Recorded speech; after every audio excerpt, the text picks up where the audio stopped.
Assalamualaikum dan salam hormat. Dan saya Faris Daniel dan ini berita pilihan Telus Malaysia. Pengguna kad debit CIMB Bank berhad dinasihatkan bersedia lebih awal susulan gangguan sementara perkhidmatan sepanjang April ini bermula esok. Dalam satu notis rasmi bertarikh 1 April, pihak bank memaklumkan bahawa semua transaksi menggunakan kad debit CIMB sama ada di premis atau secara dalam talian akan tidak tersedia mengikut jadual penyelenggaraan sistem.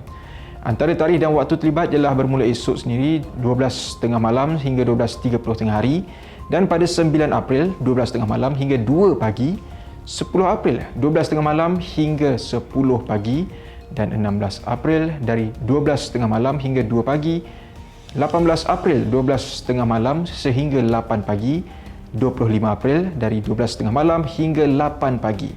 Sepanjang tempoh ini, pengguna tidak dapat membuat sebarang pembayaran menggunakan kad debit CIMB.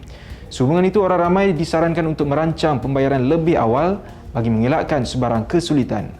Pihak bank juga mohon maaf atas segala kesulitan dan memaklumkan bahawa penyelenggaraan ini bertujuan meningkatkan kualiti perkhidmatan.